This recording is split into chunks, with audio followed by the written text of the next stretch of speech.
From Glenfair Lanes in Glendale, here for the title matches of the 2023 JBT Desert Open and the opening event of the 28th season of JBT competition. We finished the 27th season of JBT competition, about 10 days ago, and here we are back giving out another major. Double Arizona points and the most sought after trophy all year long on tour, the gorgeous glass cacti, will go out to either Alex London from Chandler, who on the camera right now, or tournament leader Pablo Ypina from Vegas, who we'll see in just a second here after Alex deals with that 6-7 split. Pablo has to win this match by 9 to tie and 10 to win. He started off open, while Alex went strike spare, so early advantage for the Arizona, but he's probably going to give some pins back here unless he pulls off a miracle conversion. Gets the count, that's smart. A lot of these matches come down to just a few pins either way, and we've seen some heartbreakers when people had wished they went 8-1 instead of 8-0. Makes a difference all the time. Despite being the tournament leader, Pablo has not had an easy run to match play. He got pushed all the way to 5 games in the first round before he escaped that. Got tough matches along the way, but here he is, playing for the win and getting that Brooklyn carry for his first strike in the title match. Going to see a lot of those purple and black shirts. They are part of Phil's, what do you want to call it, group at Santa Fe. It's more than a group. He is building an empire up there in the Vegas area with a lot of good coaching and motivated bowlers. They are going to have an effect tour-wide this year for sure.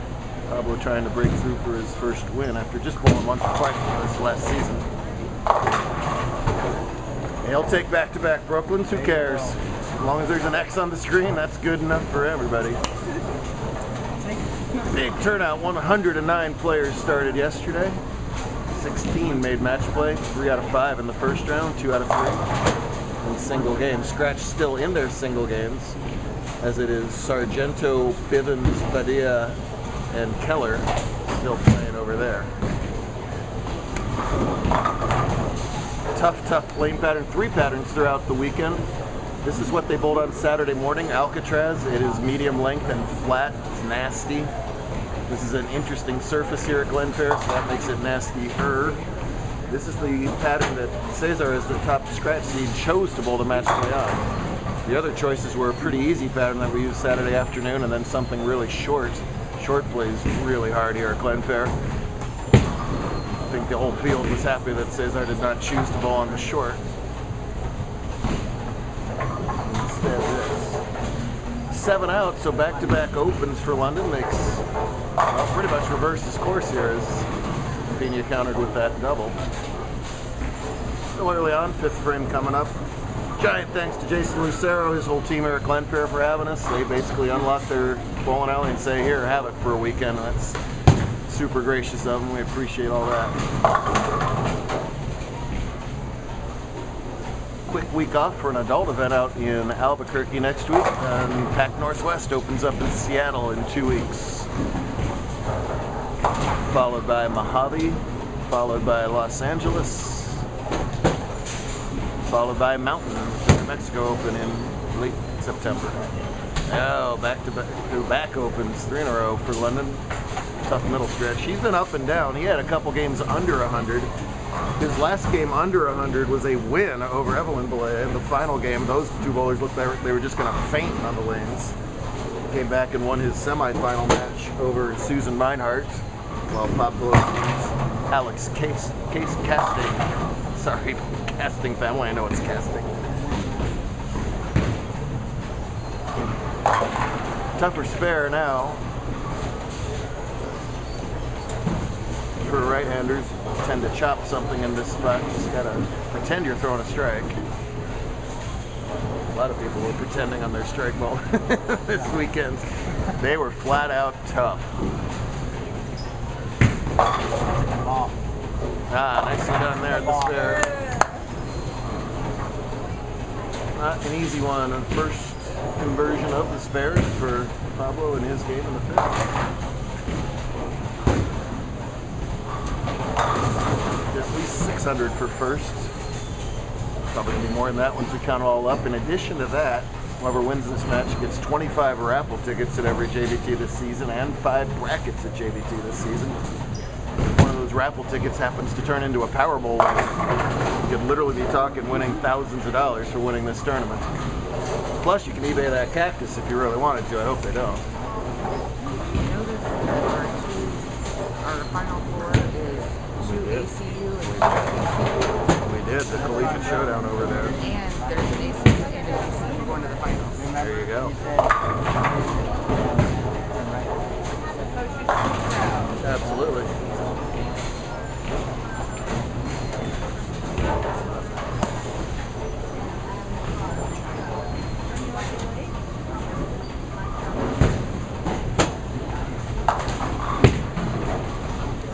Lots of new faces in the handicap division this weekend. That's a real nice spare from Alex.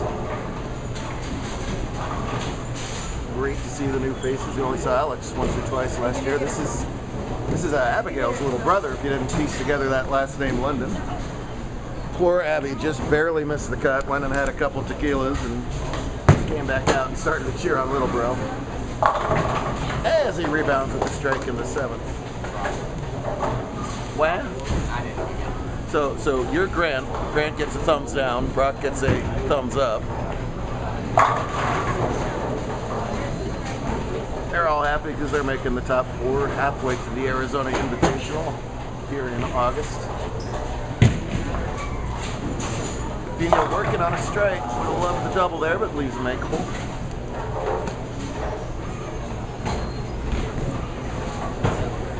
So many people talking about, oh, bowling's struggling. Everywhere where there's these dedicated volunteers, like Phil in Vegas, David, and some others, bowling's doing just fine. That Santa Fe program's got 50, 60 kids, minimum, easy. Yeah. There's a junior elite program here out of Glendale. They fill the house on Wednesday nights. A little bit of motivation goes a long way. Kids are looking for a sport that anybody can do. Not that expensive compared to other games. Unless you just came from gold, then it's crazy expensive, but we'll talk about that later. That's a good ball. And a nice shot. He's keeping the ball around the pocket. That's what he's got to do. Got to make those spares when he can, though. He's got a 9-dash, 8-dash, and an 8-dash. We start every JBT event with a big chorus of "Make your spares." Every time he does make a spare, it puts all the pressure back on Alex to do the same. And that's nicely done. Second in, 1, 2, 3, 4, 5 chances for him. Alex was having a mediocre tournament, really, by all metrics, until halfway through Saturday afternoon when he got a wicked case of the hiccups. And during the hiccups, he shot 270 with his handicap, by far his high game of the weekend. So I asked him why he didn't keep on, doing whatever he did to get the hiccups. Drink really fast, hyperventilate a little, whatever it takes to start hiccuping again. Maybe he's right now because he just caught a big double right here. Again, it's a 9-pin difference as it stands.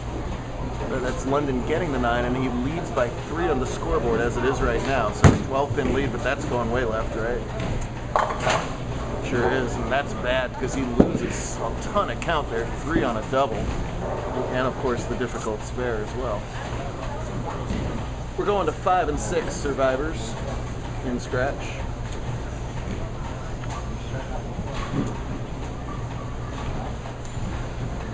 There's the 9th frame already, so that's really a pivotal frame here for Alex. Can he cover the spare? No, he cannot. 3-5 in the 9th gives him 131 on the scoreboard.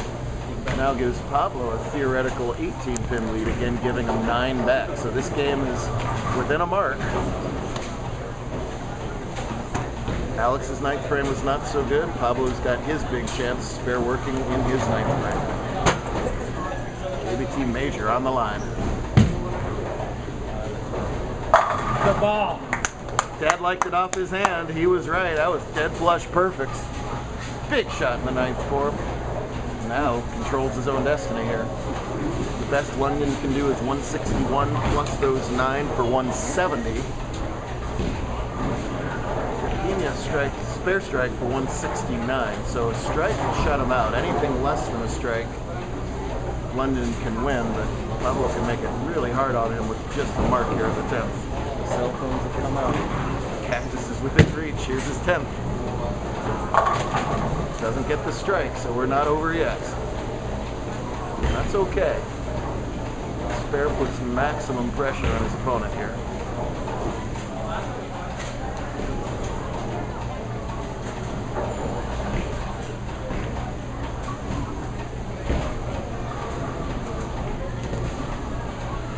There are tie possibilities. There's all kinds of things going on here. At the 1-2, he's got it. Nicely done. Strike, spare, in the 8th, 9th, and 10th. Solid finish. And he's giving him back 9, so picture 140 in the 9th.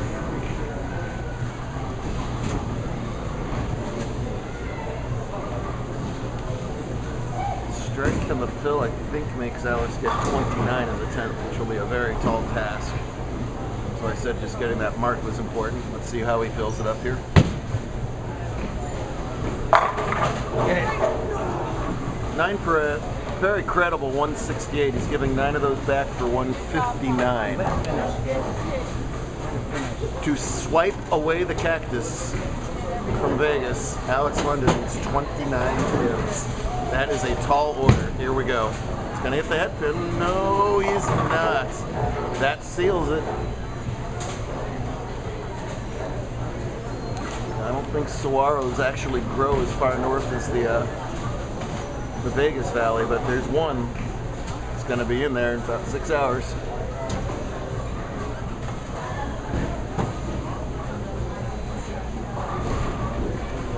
For London, career high finish, of course, second. Yes, the spare anyway to keep it a little close. It's all academic though. This guy caught the cactus. Well, now he's suddenly camera shy. Oh, man. Say your highs, say your thank yous. See all those guys when they went on TV, they say thank you blank. Thank you, Mom and Dad, for taking me. Let me cue you here. Thanks, coaches. Thanks, coach. Oh, gee. There we go. My journey. Well, then he busts out a journey. Oh, what's going on there? Nicely bowled match by both bowlers, but it's cactus time for Pablo, Ypina. Scratch division coming up in part 2. Be sure